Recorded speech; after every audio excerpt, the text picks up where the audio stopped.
Remote and isolated in far western New South Wales, growing proud and strong from the center of a vast semi-arid country, stands Broken Hill, the barrier city. Captain Charles Sturt discovered the actual Broken Hill in the Barrier Ranges whilst trying to cross the continent in 1844, and recorded in his diary that it stood in one of the most desolate regions he had ever seen.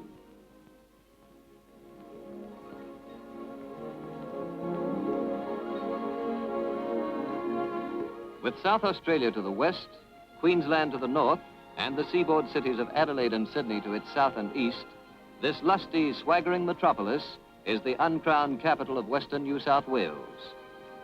The city that has grown with the development of one of the richest silver-lead zinc fields in the world.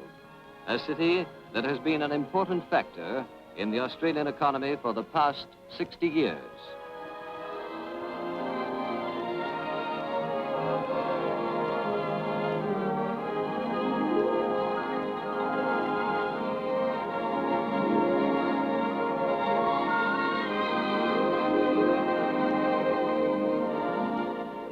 In the beginning, the Mount Gipp sheep station spread right across the country where Broken Hill now stands. A 14,000 square mile property where anything up to 20 acres were needed to feed a single sheep. A land of bullock wagons, shearers, drovers, and an occasional wandering prospector. Today, the homestead which was once the center of life in this land has tumbled to ruins. But in one 50,000-acre paddock on the Mount Gipp's run stood a jagged, ominous hill, a broken hill. Today, now slashed and scarred where its wealth has been drained from it, this broken hill has been responsible for the building of a modern city to replace a single homestead. And the minerals from its open wounds have brought wealth to the barren west. Today, Broken Hill is the third largest city in New South Wales, and the output from the mines totals more than 65 million tons of ore.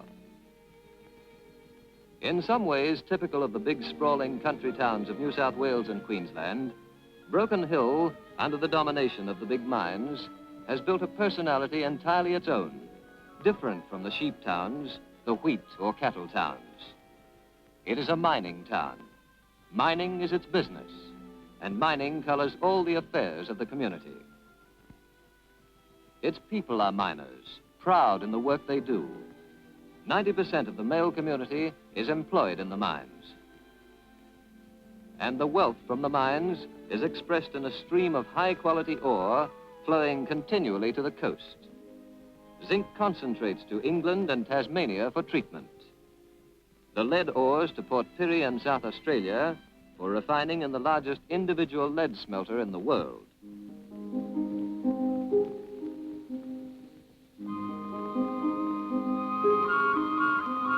The mining industry has brought wealth and security to Broken Hill and steady social progress.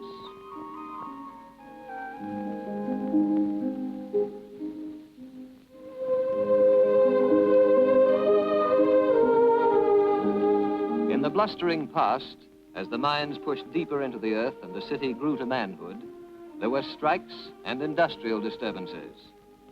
Today, with a 35-hour week underground, a bonus based on lead prices from the mining companies, and cooperation between management and labor, Broken Hill can claim a great achievement: industrial peace. A peace that has brought prosperity and community action.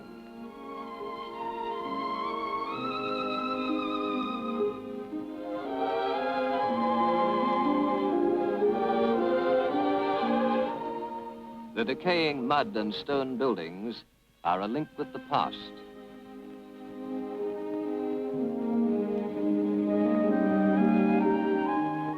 The miners' shanties are disappearing. There is a boom in building. Many miners are building their homes by community efforts, often financed by company-sponsored building societies. Smart, modern houses are everywhere.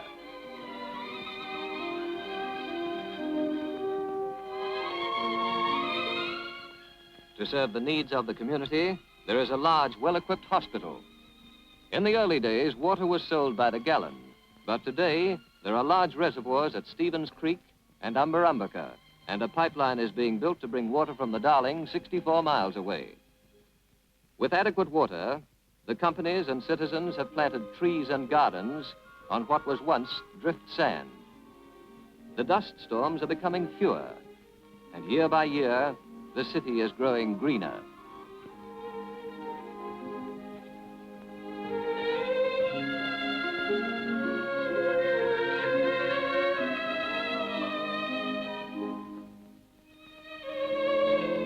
On Saturday, there is no work in the mines.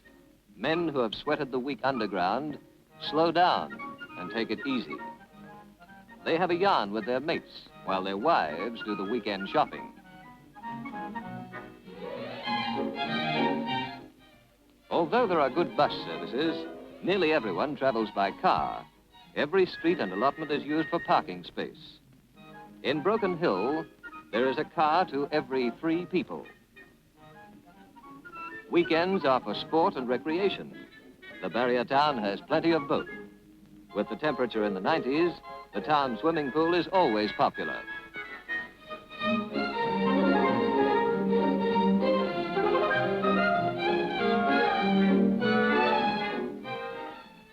Most people enjoy themselves, including the small fry, who take possession of Twin Lakes.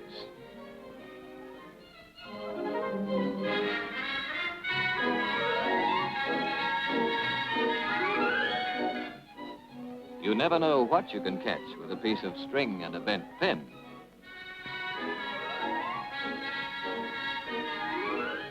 There's sport for all, strenuous and gentle, sport to participate in and sport to watch. For a people who work well and know how to live together, know how to play together too.